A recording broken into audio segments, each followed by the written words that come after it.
Thank you very much, Dr. Al-Sayyid.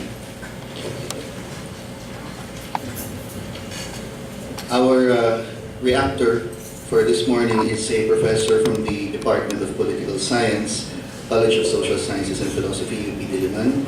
He is an expert in international relations and international political economy.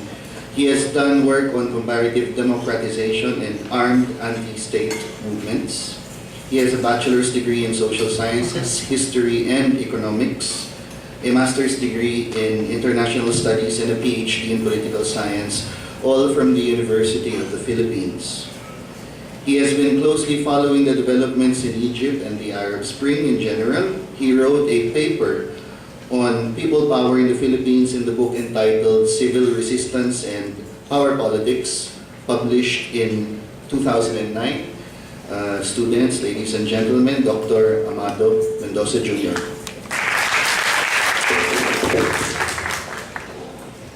Good morning, ladies and gentlemen. I'd like to thank Professor Al-Sayyid for traveling all the way from Cairo to share his insights with us as a participant observer of the Tahrir uprising. We're running out of time, so I'll take the easy path. The easiest way to make a reaction is to copy some of the points of the main discussion and then just ask questions. Okay. I cannot claim expertise in Egypt, but Egypt uprising captured my attention because as it is part of an ongoing phenomenon in the so-called MENA or Middle East and North Africa region. I miss Tunisia, but when the Egypt process started, I got glued on Al Jazeera. And in both Egypt and Tunisia, overstaying leaders were deposed from power, largely through non-violent civil resistance. In Libya, meanwhile, Gaddafi was killed and regime collapsed after months of civil war. Elsewhere, the outcomes are uncertain, particularly in Yemen and in Syria. With all due respect, Professor Al-Sayyid, I will disagree with you, and you characterize Tahrir as either an unfinished revolution or a revolution.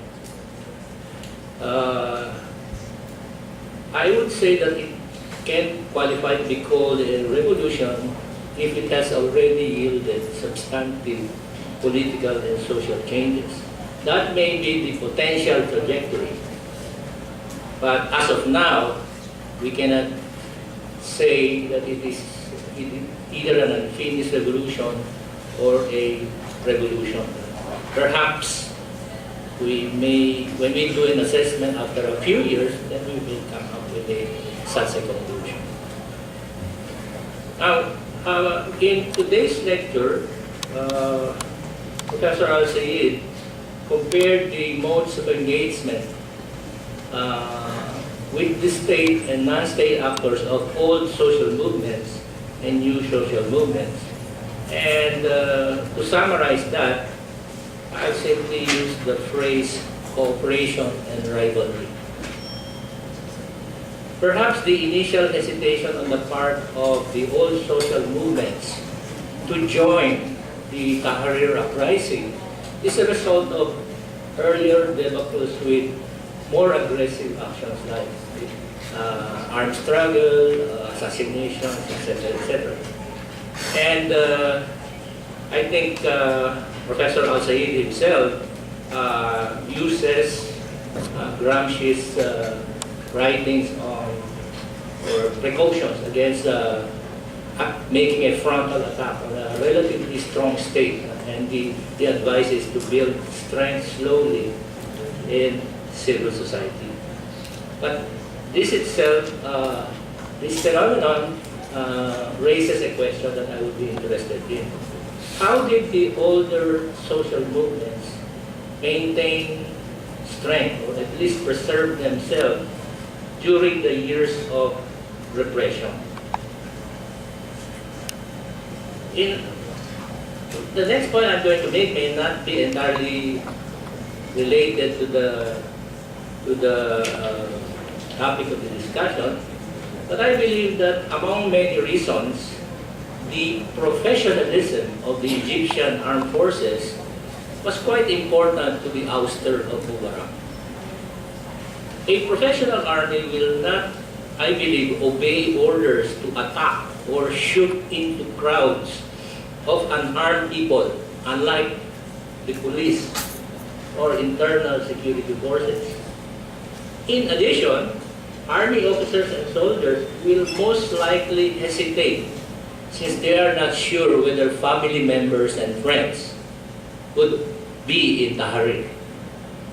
I suspect also that the leadership of the Egyptian armed forces calculated that their corporate interests were better served by getting rid of Mubarak.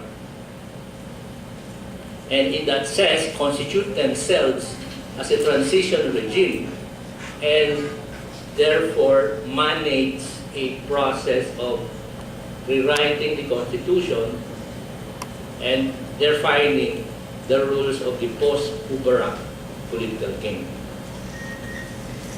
After Mubarak's ouster, the dynamic between old and new social movements now becomes one of rivalry and competition.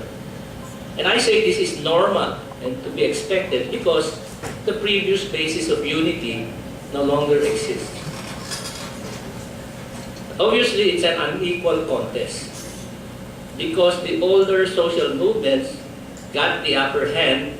They used the strength and resources they have built across the years or across the decades to capture and secure political positions, such as membership in parliament, that will write the Egyptian constitution. Okay. Another source of advantage is the cooperative stand that they have taken vis-a-vis the Supreme Armed Forces Council.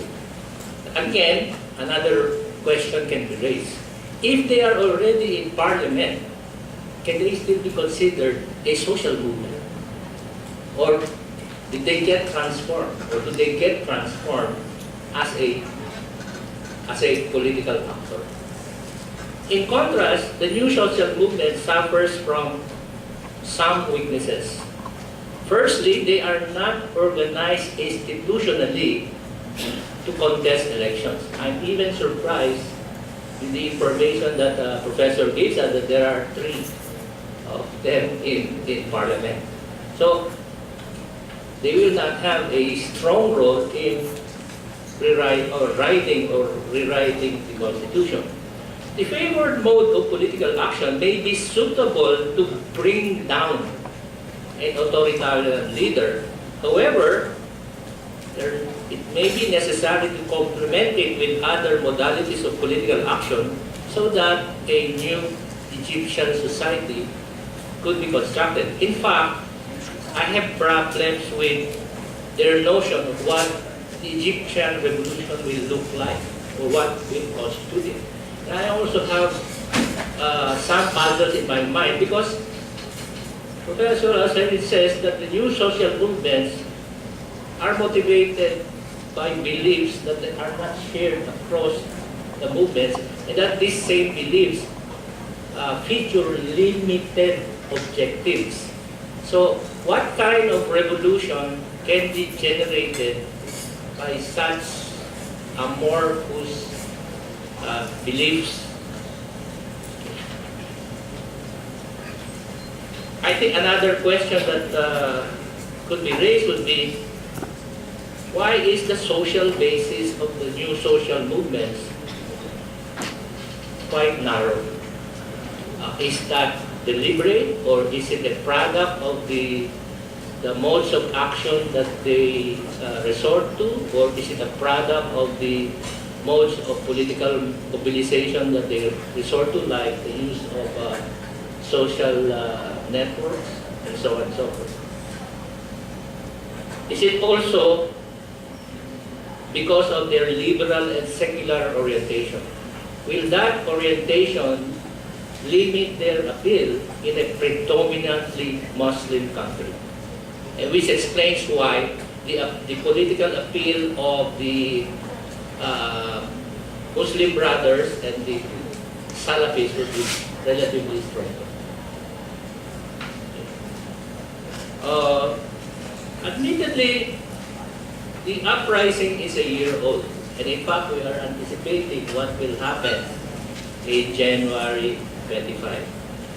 That it occurred and succeeded, like the other components of the Arab Spring, is to be celebrated.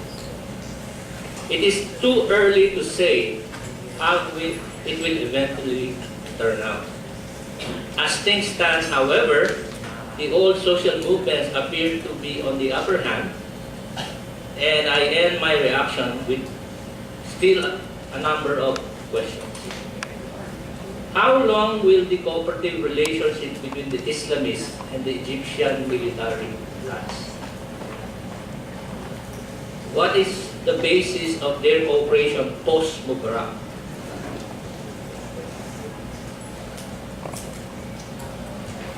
And then, I have a hypothetical. Could Tahrir have succeeded if the OSMs, the old social movements, did not join the new social movement? Could Tahrir have been won only by the new social movement? And last but not least, what are the possibilities of the restoration of cooperation between both movements? I end here, otherwise Professor Al-Sayyid will have to deliver another lecture. Thank you.